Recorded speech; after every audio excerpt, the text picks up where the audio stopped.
नमस्कार मेरे प्यारे विद्यार्थियों, स्वागत है आप सबका हमारे YouTube चैनल श्याम क्लासेस में।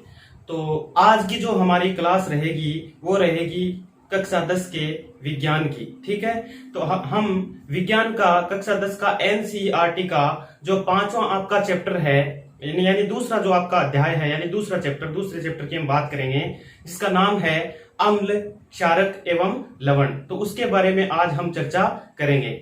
तो उसके बारे में चर्चा करने से पहले आप सबसे मेरा निवेदन है कि मेरे चैनल को सब्सक्राइब करें, ज्यादा से ज्यादा शेयर करें और वीडियो पसंद आए तो लाइक भी करें और 10वीं के जितने भी विद्यार्थी हैं उन तक जरूर पहुंचाएं। तो चलिए स्टार्ट करते हैं आज की क्लास। तो आज की हमारी जो क्लास है वो अध्याय 2 NCERT का जो आपका दूसरा चैप्टर है कक्षा 10 का अम्ल, क्षारक एवं लवण यानी कि एसिड, बेस एंड साल्ट, इसके ऊपर हम विचार करेंगे और इसके ऊपर अच्छे से एक एक चीज को बारीकी से हम पढ़ने वाले हैं। तो चलिए स्टार्ट करते हैं। तो अम्ल, क्षारक एवं लवण यानी कि अम्ल क्या होता है, क्या क्षारक होता है और क्या लवण होता है, क्या इसकी अवधारणा है, इसके बारे में चर्चा करने से पहले आप तो जानते होंगे कि हम हमारे दैनिक जीवन में बहुत सारे रसायनों का उपयोग करते हैं। जैसे कि साबुन है, ये भी एक रसायन है, चीनी है, ये भी एक रसायन है, अपमार्जक यानी डिटर्जेंट है, ये भी एक रसायन है। तो यानी कि हमारे दैनिक जीवन में हमारा जो दैनिक जीवन है वो बिना रसायनों के चल ही नहीं सकता। यानी कि एक भी दिन हम ऐसा नहीं गुजार सकते जिसमें हम रसायनों का उपयोग नहीं करें, यानी रसायनों का उपयोग करते ही रहते हैं। ठीक है, तो दैनिक जीवन में बहुत सारा इसका प्रमुख उपयोग होता रहता है और दैनिक जीवन के लिए महत्वपूर्ण भी है। तो और इसके अलावा जैसे रसायन, जैसे भवन निर्माण है, सीमेंट है, कोई उद्योग है, कुछ भी ले लो आप, जितने भी हम नए नए कपड़े पहनते हैं, वस्त्र पहनते हैं, तो वो भी रसायन, उनमें भी रसायन पाए जाते हैं। तो रसायनों का बहुत अत्यधिक उपयोग हमारे जीवन में होता है। तो सबसे पहले हम बात करते हैं अम्ल की, कि अम्ल क्या होता है। तो सबसे पहले देखिए अम्ल, इसे इंग्लिश में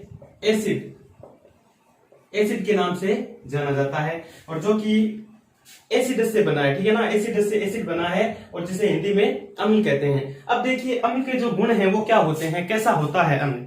तो अम्ल जो होते हैं वो स्वाद में खट्टे होते हैं। तो इसका पहला ही गुण क्या हो गया, आपके पहला गुण हो गया ये स्वाद में खट्टे होते हैं, ये पहला गुण हो गया इसका। अब सेकंड, दूसरा, तो ये स्वाद में क्या होते हैं, खट्टे होते हैं, यानी इनको यदि टेस्ट किया जाए तो ये स्वाद में कैसे होते हैं, खट्टे होते हैं। और दूसरा इसका जो हो जाता है वो है आपके, ये क्या करते हैं, ये नीले लिटमस पत्र को लाल कर देते हैं। तो ये भी एक है कि जो ये जो लिटमस पत्र होता है आपका, जिसे अब देखिए लिटमस पत्र क्या होता है इसके बारे में थोड़ा सा विचार करते हैं। तो लिटमस पत्र जो एक लाइकेन के पौधे से प्राप्त किया जाता है। ये जो लाइकेन का पौधा है, ये जैसे वो जो शुष्क मरुस्थलीय जो रेगिस्तान कहीं पे भी देख लो मिल जाएगा, ऐसा नहीं है मिलता नहीं है। लाइकेन का जो पौधा होता है वो उच्च ताप पर जो जगह होते हैं, मतलब जो स्थान होते हैं, शुष्क मरुस्थलीय जो स्थान होते हैं, वहां पर ये पाया जाता है और उस पौधे से इस लिटमस पत्र को प्राप्त किया जाता है। और ये लिटमस पत्र जो होता है ये बैंगनी रंग का एक रंजक होता है। क्या होता है, ये एक बैंगनी रंग का, जैसे कागज का टुकड़ा, आपने कागज देखा होगा तो कागज के जैसा ही होता है, एक बैंगनी रंग का रंजक होता है जो कि अम्ल के संपर्क में आते ही लाल हो जाता है। ठीक है, तो जैसे ही कोई लिटमस पत्र को हम ले जाते हैं, अम्ल के साथ संपर्क करवाते हैं, तो नीला जो होगा वो कैसा हो जाएगा, लाल हो जाएगा। तब हम कहेंगे कि ये क्या है, उस विलयन की जांच हो जाएगी कि वो विलयन कैसा है, अम्लीय है। तो ये नीले लिटमस पत्र को लाल कर देते हैं। और नंबर 3, अब देखिए स्वाद में खट्टे हो गए, नीले लिटमस पत्र को लाल कर देते हैं और ये क्या करते हैं, ये जलीय विलयन में H+ आयन देते हैं। कौन सा आयन देते हैं, H+ आयन देते हैं। और ये जलीय विलयन में क्या करते हैं, H+ आयन देते हैं। तो ये इनके गुण हैं, मैं अम्लों के केवल गुणों की बात कर रहा हूं, ठीक है ना, ये कोई परिभाषा नहीं है, ये गुण है इसके कि ये स्वाद में खट्टे होते हैं, नीले लिटमस पत्र को लाल कर देते हैं, जलीय विलयन में क्या देते हैं, H+ आयन देते हैं। जैसा कि मैं आपको कहूं, जैसे कि HCl है अपना, ठीक है, पहले एग्जांपल बता देता हूं, जैसे अम्लों के कुछ उदाहरण, HCl यानी हाइड्रोक्लोरिक एसिड, H2SO4 यानी कि सल्फ्यूरिक एसिड यानी सल्फ्यूरिक अम्ल, और HNO3 ये हो गया आपके नाइट्रिक अम्ल, और जैसे सिट्रिक अम्ल। तो सिट्रिक अम्ल मैंने सीधा लिखा है, ये इसलिए लिखा है ऐसा कि इसका सूत्र याद करने की आपको आवश्यकता नहीं है।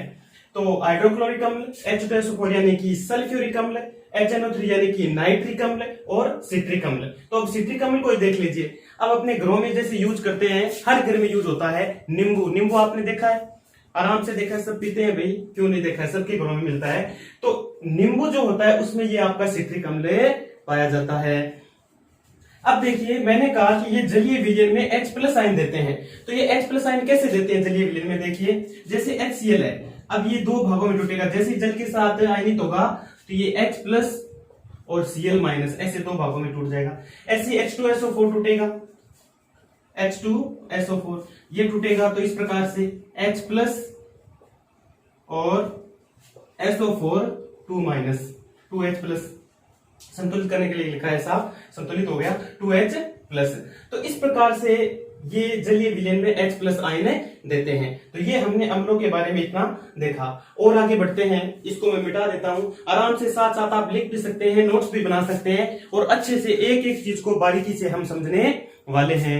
तो ये अम्ल आपके, मेरे ख्याल से अम्ल आपको अच्छे से समझ में आ गया होगा, इतना जितना हमने अभी पढ़ा है, ठीक है। तो अब बढ़ते हैं हम आगे, इसको मैं मिटा देता हूं।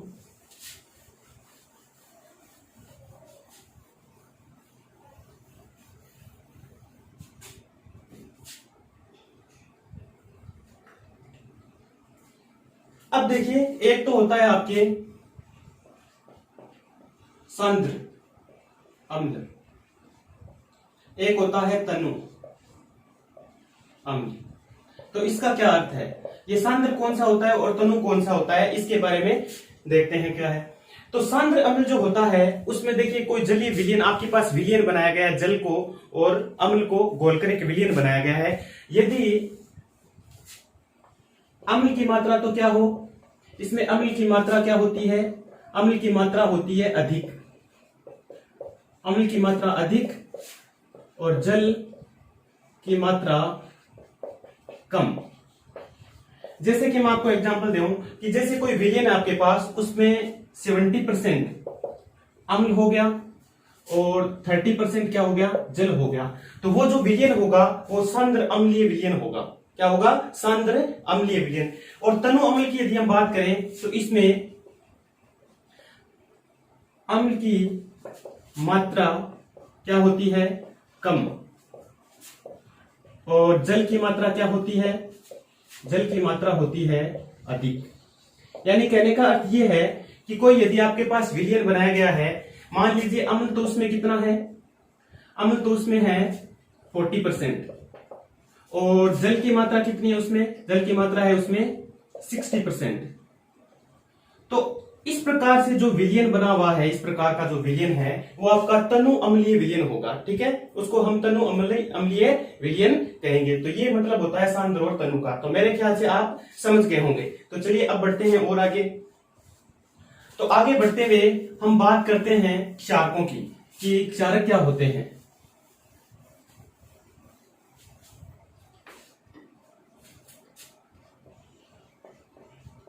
क्षारक, अब देखिए अम्ल के बारे में हमने देखा तो वो तो स्वाद में क्या थे, खट्टे थे, लेकिन ये स्वाद में क्या होते हैं, कड़वे होते हैं। तो इसका पहला ही गुण हो गया आपके, पहली बात हो गई, ये स्वाद में कड़वे होते हैं। कैसे होते हैं, स्वाद में कड़वे होते हैं, ये स्वाद में कड़वे होते हैं। नंबर 2 बात, ये लाल लिटमस पत्र को नीला कर देते हैं, नीला कर देते हैं। ये हो गई 2 नंबर बात। नंबर 3, ये जलीय विलयन में OH माइनस आयन देते हैं, OH माइनस आयन देते हैं। यानी कि जैसे ही जल के साथ इनका संपर्क करवाया जाता है तो ये OH माइनस आयन को बाहर निकाल देते हैं, यानी देते हैं हमें। ठीक है, तो ये इसके वापस 3 गुण मैंने बता दिए। जैसा कि अम्ल में पढ़ा था वैसा क्षारक में हमने पढ़ा। ये क्षारक हो गए। ये स्वाद में क्या होते हैं? कड़वे। और लाल लिटमस पत्र को ये क्या कर देते हैं? नीला कर देते हैं। यानी कि लाल लिटमस पत्र को यदि आप इससे संपर्क करवाते हैं और यदि वो नीला हो जाता है तो समझ लीजिए कि वो विलयन कैसा है? वो विलयन क्षारकीय है। ठीक है, और जैसे कि NaOH सबसे प्रबल क्षारक है। ये सबसे क्या है? प्रबल क्षारक है। और उसके बाद जैसे KOH, NH4OH, ammonium hydroxide, potassium hydroxide, sodium hydroxide, तो ये किसके उदाहरण है? ये आपके क्षारक के उदाहरण है। अब देखिए जलीय विलयन में OH माइनस आयन कैसे देते हैं? जैसे ही NaOH को जल के साथ घोला जाता है तो ये कुछ इस प्रकार से टूट जाता है, Na प्लस और OH माइनस। ऐसे ही KOH को तोड़ दीजिए आप, तो ये इस प्रकार से हो जाएगा K प्लस और OH माइनस। ये कुछ रिएक्शंस मैं बता रहा हूं आपको, क्योंकि ये देखिए ऐसा किसने कहा था? जैसे कुछ महान वैज्ञानिक थे, जैसे कि आर्रेनियस, ब्रोस्टेंट, लुईस, तो इन्होंने अवधारणा दी थी, इन्होंने अलग अलग परिभाषाएं दी थी इसकी। ठीक है, तो आर्रेनियस ने ऐसा बताया था कि वे पदार्थ जो जलीय विलयन में H प्लस आयन देते हैं अम्ल कहलाते हैं, और वे पदार्थ जो जलीय विलयन में OH माइनस आयन देते हैं वो क्षारक कहलाते हैं। ऐसा आर्रेनियस ने बताया था। ऐसे ही ब्रोस्टेंट, लोरी ने अलग अलग उदाहरणें दी थी। तो अब हम आगे बढ़ते हैं। ये इसके एग्जाम्पल हो गए और इस प्रकार से मैंने आपको बता दी किस प्रकार से OH माइनस आयन ये देते हैं। ठीक है, तो मेरे ख्याल से ये क्षारक भी आपके अच्छे से समझ में आ गया होगा। अब देखिए एक तो क्षारक है और एक क्षार होता है, क्षार। ठीक है, तो क्षार और क्षारक में फर्क होता है। ठीक है, ध्यान रखिएगा, क्षार और क्षारक में क्या होता है? फर्क होता है। क्योंकि क्षार जो होता है वो जल में घुलनशील, मतलब जल में जो घुलनशील होगा, चलिए लिख देता हूं मैं, जल में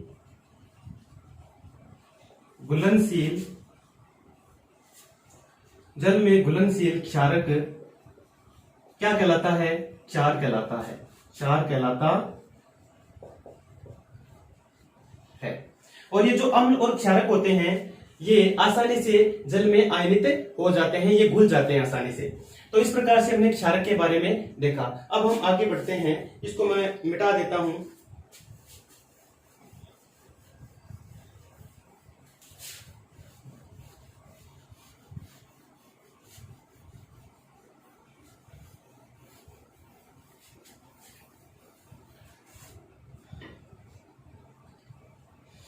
तो मित्रों आगे बढ़ते हुए हम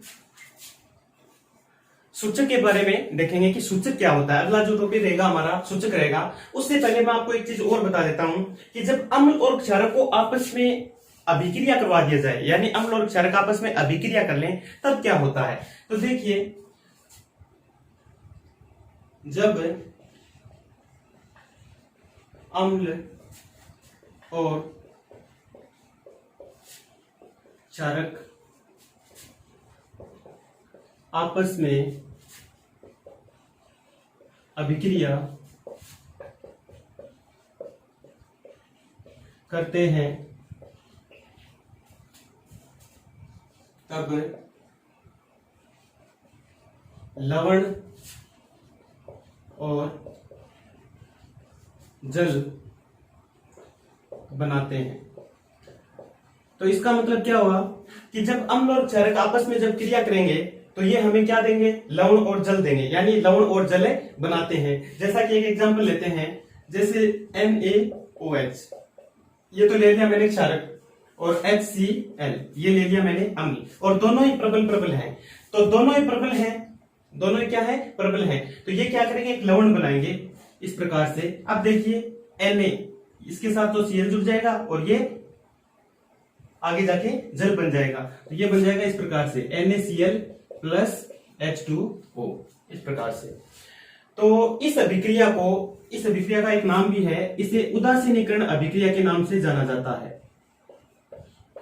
इस अभिक्रिया का क्या नाम है? उदासीनीकरण अभिक्रिया है। यानी कि जब अम्ल और क्षारक आपस में अभिक्रिया करते हैं तो लवण और जल बनता है, या लवण और जल बनाते हैं, तो उस अभिक्रिया को एक नाम दिया उदासीनीकरण अभिक्रिया। यानी कि अम्ल और क्षारक आपस में जब क्रिया करेंगे तो एक उदासीन लवण बनाएंगे। क्या बनाएंगे? एक उदासीन लवण बनाएंगे। लवण बोले तो जैसे कि यहाँ पे है NaCl, जो कि जिसे आप साधारणतः नमक कहते हैं। ये एक नमक का फॉर्मूला है, नमक की बोलते हैं ना, NaCl को बोलते हैं नमक। तो ये नमक का फॉर्मूला, और साथ में क्या बनता है? जल बनता है। और नमक जो कि उदासीन है, जिसका पीएच मान जो होता है वो लगभग 0 के बराबर होता है, ठीक है, न तो ज्यादा न कम, न अम्लीय न क्षारकीय होता है, ये उदासीन हो जाता है। क्योंकि जब अम्ल और क्षारक आपस में क्रिया करते हैं तो ये उदासीन लवण का निर्माण कर देते हैं। तो इस प्रकार से ये हो गई आपकी उदासीनीकरण अभिक्रिया। अब बढ़ते हैं हम आगे और सूचक की तरफ बढ़ते हैं कि सूचक क्या होते हैं।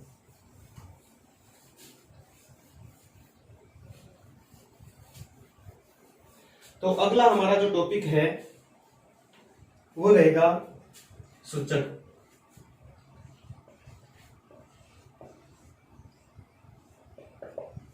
अब देखिए सूचक क्या होता है, नाम से ही पता चलता है, जो सूचना देता होगा, किसी न किसी चीज की जो सूचना दे वो क्या कहलाता है? सूचक कहलाता है। लेकिन यहाँ सूचक का क्या तात्पर्य है? अब देखिए कोई विलयन होगा जिसकी आपको जानकारी लेने के लिए कि वो अम्लीय है या वो क्षारकीय है, तो इसकी जानकारी लेने के लिए आपको इन सूचक की आवश्यकता पड़ती है। तो वो उसी सूचक की हम बात कर रहे हैं जो विलयन में जांच करेगा, यानी विलयन की जांच करके बताएगा आपको कि क्या ये अम्लीय है विलयन या फिर ये क्षारकीय, या तो विलयन अम्लीय होगा या क्षारकीय होगा या फिर उदासीन होगा।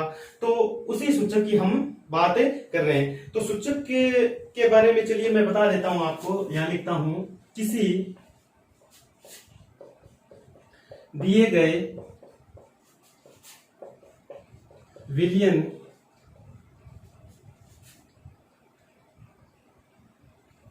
की जांच करने वाले कारक क्या कहलाते हैं? सूचक कहलाते हैं। क्या कहलाते हैं? सूचक कहलाते हैं। अब ये जो सूचक होंगे ये हमें बताएंगे कि वो पदार्थ अम्लीय है या क्षारकीय है, ठीक है। तो वो जो विलयन होगा उसमें वो विलयन अम्लीय है क्षारकीय है, उसकी उपस्थिति को ये सूचक आपको बताएगा कि वो कैसा है, वो अम्लीय होगा या वो क्षारकीय होगा, ठीक है। और इनका जो रंग या गंध होता है वो अम्लीय व क्षारक के माध्यम में बदल जाता है, ठीक है। इनका जो मतलब ये सूचक ऐसा काम करते हैं क्योंकि सूचक को जैसे ही हम संपर्क करवाते हैं किसी विलयन से तो वो रंग में और अपने रंग में और अपने गंध में परिवर्तन करेंगे और हमें बता देंगे कि वो कैसा है, वो अम्लीय है या वो क्षारकीय है। और ये आपके 3 प्रकार के होते हैं, 3 प्रकार के होते हैं, जिसमें नंबर 1 प्राकृतिक सूचक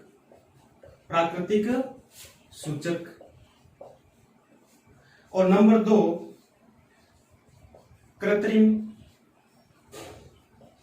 सूचक, या इसे संश्लेषित भी बोल सकते हैं आप, संश्लेषित सूचक इसी का दूसरा नाम है। कृत्रिम सूचक का ही दूसरा नाम क्या है? संश्लेषित सूचक है। और नंबर 3 है आपके, जैसे एक तो प्राकृतिक सूचक हो गया, एक कृत्रिम सूचक या संश्लेषित सूचक हो गया, और एक होता है आपके गंधीय सूचक,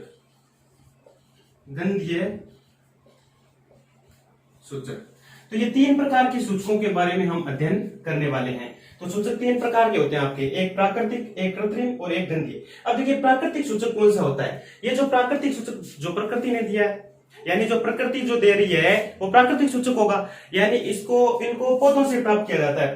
प्राकृतिक जो सूचक होते हैं इनको कहां से प्राप्त करते हैं? पौधों से प्राप्त किया जाता है। और कृत्रिम सूचक जो हमारे द्वारा रसायनों का उपयोग करके बनाए जाते हैं, हम बनाते हैं इन्हें रसायनों का उपयोग करके। और गंधीय जो सूचक होते हैं वो गंधीय सूचक जो कि आपको पहले से बनाए हुए मिलेंगे, जैसे कि प्रकृति ने दिया हो। जैसे फॉर एग्जाम्पल मैं आपको कहूं कि प्याज है, अब प्याज है, प्याज को जैसे आप काटते हैं उसकी गंध आएगी, ठीक है, और उसकी गंध आप पहचान सकते हैं, तो वो आपके गंधीय सूचक होते हैं, जो गंध के द्वारा बताते हैं कि इनकी गंध तीक्ष्ण है, कम है या ज्यादा है, कम ज्यादा, क्योंकि ये जैसे अम्ल या क्षारक के संपर्क में आएंगे ये बता देंगे कि वो, मतलब जैसे अम्ल के संपर्क में आया या तो गंध तीक्ष्ण हो जाएगी या गंध कम हो जाएगी, इस प्रकार से ये हमें जानकारी देंगे। तो ये 3 प्रकार के आपके सूचक हैं। तो हम अलग अलग से इनकी परिभाषाओं के बारे में देखते हैं। तो सबसे पहले हम बात करते हैं प्राकृतिक सूचक के बारे में। अब देखिए सूचकों के बारे में, जैसे मैंने नाम तो नहीं लिखा, जैसे लिटमस पत्र है, ये एक सूचक है, हल्दी है, ये भी एक सूचक है, फिनोल्फ्थेलिन ये भी एक सूचक है, मेथिल ऑरेंज ये भी एक क्या है, सूचक है, ठीक है। अब जैसे प्याज है, तो प्याज में गंध आती है, तो वो भी क्या है, एक सूचक है। लहसुन ये भी एक सूचक का काम करेगा। तो चलिए बात करते हैं हम सबसे पहले प्राकृतिक सूचक। तो देखिए प्राकृतिक सूचक कौन सा होता है, इन्हें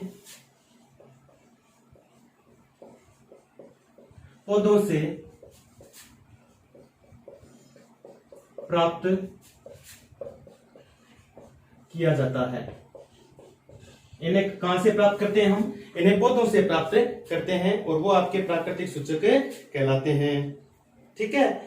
और जैसे मैं आपको एग्जांपल दूं,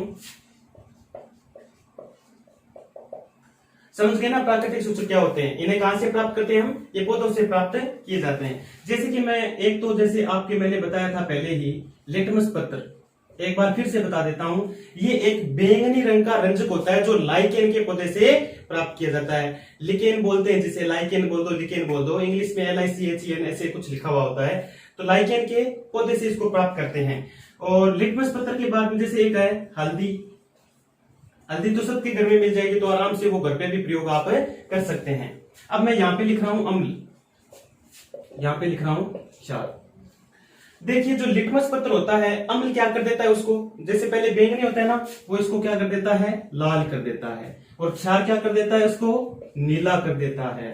तो ये इस प्रकार से कुछ चेंजेस आते हैं, ठीक है। अब हल्दी जो है अम्ल के संपर्क में जैसे ही आएगी, वो पीले रंग की होती है, ये पीला ही रहेगा, ठीक है। हल्दी का जो रंग था पीला, वो पीला ही रहेगा, लेकिन यहां इसके संपर्क में आते ही वो कैसी हो जाएगी, लाल रंग की हो जाएगी, ठीक है।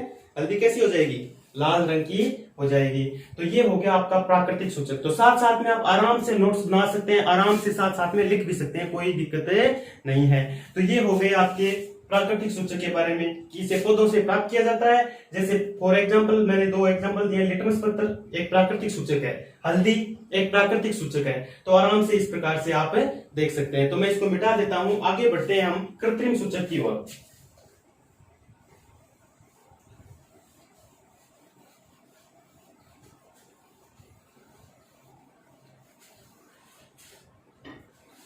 नंबर 2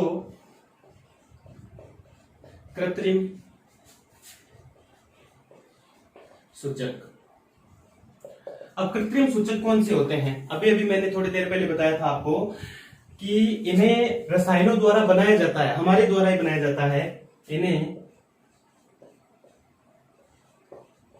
रसायनों के उपयोग द्वारा या उपयोग से बनाया जाता है, बनाया जाता है। तो इन्हें कैसे बनाते हैं हम, कृत्रिम सूचक को, इन्हें हम रसायनों के उपयोग द्वारा बनाते हैं, ठीक है। अब रसायनों के उपयोग द्वारा, जैसे कि मैंने एग्जांपल दिया था फिनोल्फ्थेलिन, मेथिल ऑरेंज, तो ये किसके उदाहरण हैं, ये आपके कृत्रिम सूचक के ही उदाहरण हैं। तो एक तो एग्जांपल हो गया इसका फिनोल्फ्थेलिन, और number 2 methyl orange, methyl orange, ठीक है। तो ये 2 इसके एग्जाम्पल हैं कृत्रिम सूचक है, जिनको रसायनों द्वारा हम निर्माण करते हैं। अब नंबर 3 आ जाता है आपके गंधीय सूचक, गंधीय सूचक। तो गंधीय सूचक तो नाम से ही पता चलता है, यानी कि गंध मतलब गंध से रिलेटेड है, यानी इसमें गंध से पता लगेगा कि कोई पदार्थ अम्लीय है या क्षारकीय है। तो जिन पदार्थों की गंध अम्लीय या क्षारकीय माध्यम में बदल जाए तो उन्हें क्या कहते हैं, हमें गंधीय सूचक कहते हैं। तो चलिए लिख लेते हैं, जिन पदार्थों की गंध अम्लीय या क्षारकीय माध्यम में बदल जाए तो उन्हें गंधीय सूचक कहा जाता है। फॉर एग्जाम्पल, जैसे एग्जाम्पल ले लेते हैं हम, जैसे प्याज का रस है, प्याज का रस, लौंग का तेल है, लौंग का तेल। तो यहां मैं अम्ल लिखता हूं, ठीक है, और यहां मैं क्षारक लिखता हूं। तो जैसे ही प्याज का रस अम्ल के संपर्क में आता है तो इसकी गंध जो होती है वो तीक्ष्ण हो जाती है। क्या हो जाती है? तीक्ष्ण, अति तीक्ष्ण, बहुत ज्यादा दाव कारक तीक्ष्ण गंध आने लगती है। और यहाँ कोई फर्क नहीं पड़ता, जब ये प्याज का रस क्षारक के संपर्क में आता है तो कोई प्रभाव नहीं पड़ता, कोई मतलब गंध में कोई परिवर्तन नहीं होता, कोई परिवर्तन नहीं, यहाँ कोई परिवर्तन नहीं होगा। और बात करें लौंग के तेल का, तो ऐसी की ऐसी रहेगी, तो मैं यहां लिख देता हूं सेम या समान, ठीक है। यानी जैसी लौंग के तेल की जो गंध थी वो वैसी की वैसी रहेगी, कोई फर्क नहीं पड़ेगा, और यहां भी कोई परिवर्तन नहीं होगा। और बात करें हम वेनिला, वेनिला जानते हैं क्या होता है? जो आइसक्रीम में फ्लेवर के लिए डाला जाता है ना, वेनिला आइसक्रीम जो होती है उसमें जो फ्लेवर डालने के लिए उपयोग लेते हैं, उसी वेनिला की बात करें। वेनिला आइसक्रीम का भी नाम सुना होगा आपने, तो वो वेनिला है ये। तो इसमें वेनिला की जो गंध थी वही रहेगी, ठीक है, अम्ल के संपर्क में जैसे आएगा तो वही रहेगी, और इसमें कोई परिवर्तन नहीं होता है। तो आज की क्लास में हम इतना ही पढ़ेंगे। आज की क्लास में हमने कुछ देखा, अम्ल क्या होते हैं, क्षारक क्या होते हैं, क्या उनके उदाहरण हैं, और कौन किसके साथ मतलब किस प्रकार से उनकी परिभाषा है, क्या उनके गुण हैं, हमने देख लिया। और जो सूचक होते हैं वो क्या होते हैं, और जब अम्ल और क्षारक आपस में अभिक्रिया करते हैं तो क्या बनता है और क्या नहीं बनता है, उसके बारे में हमने आज देख लिया। जो अगली क्लास होगी उसमें हम अम्ल और क्षारक के रासायनिक गुणों के बारे में बात करेंगे, और कुछ क्रियाकलाप हैं आपके किताब में दिए गए हैं उनके ऊपर भी अध्ययन करने वाले हैं। तो आशा है कि सबको अच्छे से समझ में आया होगा, और बार बार वीडियो को पूरा जरूर देखिएगा, क्योंकि पूरा देखेंगे तभी समझ में आएगा। और साथ साथ आप नोट्स भी बना सकते हैं, उसमें कोई प्रॉब्लम नहीं है, क्योंकि आराम से एक एक चीज को बारीकी से मैं करवाऊंगा। धन्यवाद मित्रों।